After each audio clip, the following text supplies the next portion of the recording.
आप सभी को नमस्कार। मैं आपका सहयोगी संदीप परिहार पुनः आपके बीच उपस्थित हूँ।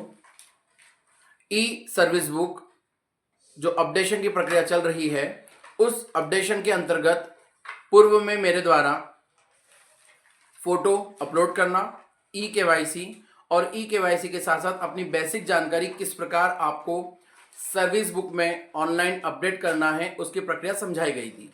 इसके लिए आप अपने पासवर्ड और आईडी के द्वारा आप लॉगिन कीजिए और लॉगिन करने के बाद यहाँ पर दिए गए दूसरा जो विकल्प है इस पर क्लिक कीजिए। इस पर क्लिक करने के बाद आपके पास विकल्प उपलब्ध होगा ई सर्विस बुक, आप उसे ओपन कीजिए। ओपन करने के बाद आपके सामने एक पेज खुलकर आएगा इस प्रकार, जहां पर पहली है प्रोफाइल फोटो, दूसरा है समग्र ई केवाईसी, तीसरा है पर्सनल इंफॉर्मेशन जिसकी जानकारी हम अद्यतन कर चुके हैं। अब हम अगले क्रम में चलते हैं, क्वालिफिकेशन, यानी कि आपकी शैक्षणिक योग्यता जो है उसको अद्यतन करना है। जो यहाँ पर हाईलाइट किया हुआ है आप इस पर क्लिक करेंगे। यहाँ पर क्लिक करने के बाद साथियों आपके पास यहाँ पर लिखा हुआ है एजुकेशन क्वालिफिकेशन, जिसके अंतर्गत क्वालिफिकेशन अर्थात आपकी क्या योग्यता है। तो यहां पर आपको सिलेक्ट वाला जो ऑप्शन है अर्थात डाउन एरो वाला, उस पर क्लिक करेंगे तो प्राथमिक, माध्यमिक, हाई स्कूल, हायर सेकेंडरी के साथ साथ आपका graduation, post graduation, diploma, D Ed, B Ed जो भी आपने शैक्षणिक योग्यता की है उसका आप यहां चयन करेंगे। तत्पश्चात बोर्ड एंड यूनिवर्सिटी जिस आपने बोर्ड से की उसका नाम, अगले क्रम में पासिंग ईयर कब आपने उसे उत्तीर्ण की है उसका रिजल्ट। अब रिजल्ट में आपको साथियों यहां पर चयन करना होगा परसेंटेज या फिर ग्रेड। यदि आपके पास कोई ऐसी डिग्री है जो ग्रेड सिस्टम से है तो आप उसका चयन कीजिए, अन्यथा प्रतिशत। तत्पश्चात आप यहां ये अगला क्रम आपको मिल रहा है, did you complete this qualification after first appointment joining that. आपने जो प्रथम नियुक्ति आपकी जब हुई थी, क्या आपने क्वालिफिकेशन उसके बाद में की है? यदि की है तो यस कीजिए और यस करने के बाद इसके पास में दिया हुआ जो विकल्प है अपलोड सर्टिफिकेट, जो आपको 200 केबी में होना चाहिए। यहां पर ध्यान ये रखना है कि जो आपकी शैक्षणिक योग्यता है वह योग्यता यदि आपने सर्विस में आने के बाद की है तो उसकी जो अनुमति है उसे आप मार्कशीट के साथ एक पीडीएफ बनाइए और उस पीडीएफ को 200 केबी में करने के बाद यहां अपलोड करने के बाद इस पे यहां दिया गया जो विकल्प है ऐड, इस पर आप क्लिक कीजिए। साथियों जैसे आप इस ऐड पर क्लिक करेंगे तो क्लिक करने के बाद आपकी वह शैक्षणिक योग्यता यहां पर दर्ज हो जाएगी। अब अगले क्रम में हम आते हैं कि यदि आपकी एक अंक सूची के बाद या एक योग्यता के बाद आपके पास और अन्य शैक्षणिक योग्यता है तो दिए गए क्रम अनुसार आप पुनः उसे एक एक करके अद्यतन कीजिए और उसे ऐड करते जाइए। तो ऐड करने पर आपके सामने इस प्रकार यह पेज खुलता आएगा जो यहां दिख रहा है, सरल क्रमांक, qualifications, subject, board and university का नाम, passing year, result, qualification after first appointment yes या नो में यहां लिखा आएगा, सर्टिफिकेट, एक्शन एंड यहां पर है स्टेटस और अप्रूव। एक्शन में यहां पर रिमूव वाला ऑप्शन भी दिया गया है। यदि आपके द्वारा यदि कोई जानकारी लगता है कि गलत दर्ज कर दी गई है तो आप रिमूव करके दोबारा अपडेट कर पाएंगे।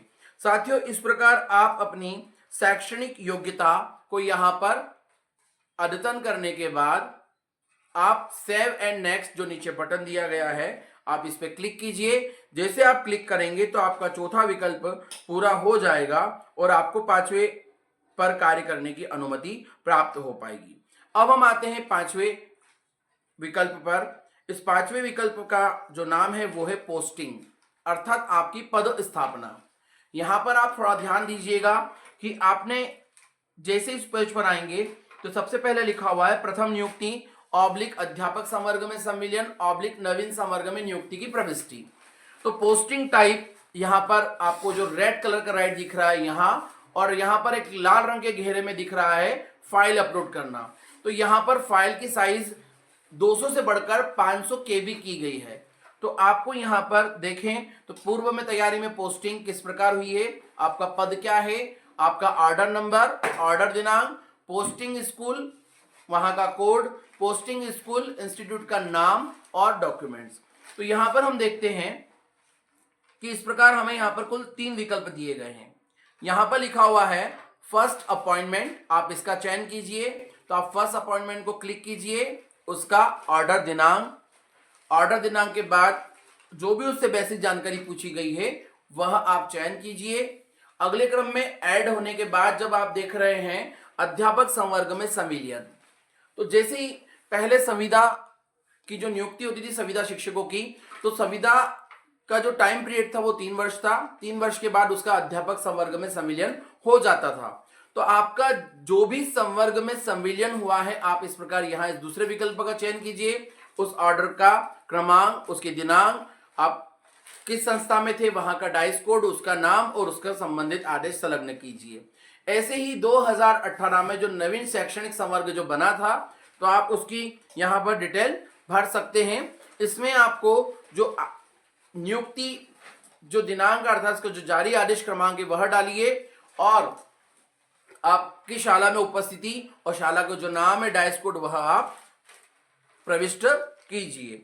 तो इस प्रकार आप पोस्टिंग से संबंधित यहां पर अपनी जानकारी को अपलोड कर पाएंगे। अगले क्रम में हम आते हैं, तो यहां पर इसके निचले भाग में दिया हुआ है स्थानांतरण, पदोन्नति, उच्च पद प्रभार, यानी कि आपकी नियुक्ति से लेकर आज तक यदि आपका कहीं स्थानांतरण हुआ है तो उसकी यहां पर डिटेल भरना है, जिसमें पोस्टिंग टाइप, आप किस पद पर थे, क्या पद था, ऑर्डर नंबर के बाद यहां पर आपको ज्वाइनिंग डेट, आपने कब उसको ज्वाइन किया, posting school office institute code, वहां का आपको कोड डालना अर्थात dice code, posting school office institute का नाम, और उसके बाद यहां पर आपको उसकी जानकारी ऐड कर देना है उसके दस्तावेजों को यहां पर अपलोड करने के बाद। इसी क्रम में यदि आपको इन्हीं नियुक्ति से लेकर अभी तक यदि कोई पदोन्नति प्राप्त हुई है तो वह पदोन्नति के पत्र की भी एंट्री आपको यहीं करनी है। साथ ही साथ पिछले वर्षों में जो उच्च पद प्रभार वाली प्रक्रिया हुई थी वह भी यदि आप उससे गुजर चुके हैं तो आप उसके भी आदेश और उसके पद और किस डेट में आपने ज्वाइन किया, किस इंस्टीट्यूट में है और उसका नाम क्या है, ये उपरोक्त सभी जानकारी आप क्रम अनुसार भरते जाएं। यदि आपकी एक से ज्यादा प्रविष्टियां हैं तो आप ऐड पर क्लिक करते जाएं, तो सारी प्रविष्टियां जुड़ती जाएगी और अंत में यहां पर दिए गए विकल्प सेव पर आप क्लिक कीजिए।